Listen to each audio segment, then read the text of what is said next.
de meterle 4 a la Juve. Esto.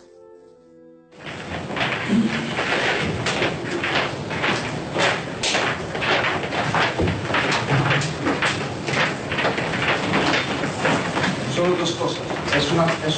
Es una final. Sabemos que es un partido difícil también para ellos, ¿vale?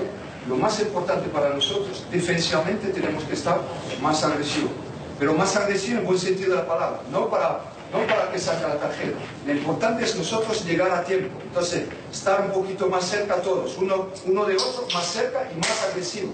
Tenemos que estar un poco más agresivos, ¿vale? Cuando no tenemos el balón. Luego, ellos juegan con 4-4-2, con Alves muy alto y Mandzukic muy alto. Lo que tenemos que hacer nosotros es que ellos reculan también. Entonces, nosotros un poquito más. Isco, cuando defendemos a la izquierda, jugando 4-4-2, y luego con el balón, tú un poquito más entre líneas. Pero pensando también que nosotros, cuando tenemos el balón, hemos dicho paciencia, jugamos más rápido por fuera. Más rápido por fuera y Marcelo, Dani, más arriba. Un poquito más. Tenemos que, cuando nosotros tenemos el balón, tenemos que tener ellos que defienden ahí, con Dani y con Marcelo, ¿vale? Y luego de segunda línea con Lucas, de vez en cuando, un poco más, y con Isco, cuando jugamos de un lado a otro, luego hay que romper, hay que hacer que encara o Karim a la espalda, o el contrario, lo que trabajamos un poco la semana.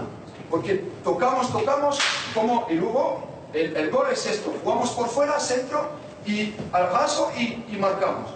La única cosa, nosotros tenemos que meter un poquito más amplitud, ¿vale? Y ritmo. Pero no jugar mucho dentro. Lo que tenemos que hacer de un lado a otro, ¿de acuerdo? Y luego, defensivamente, duelos. Meter un poco más de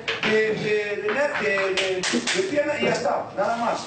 Y seguir trabajando, ¿eh? Porque tenemos que sufrir, es una final, sufrimos, pero siempre con la serenidad. Nosotros pensar que va a llegar otra vez el gol, ¿de acuerdo? Vamos.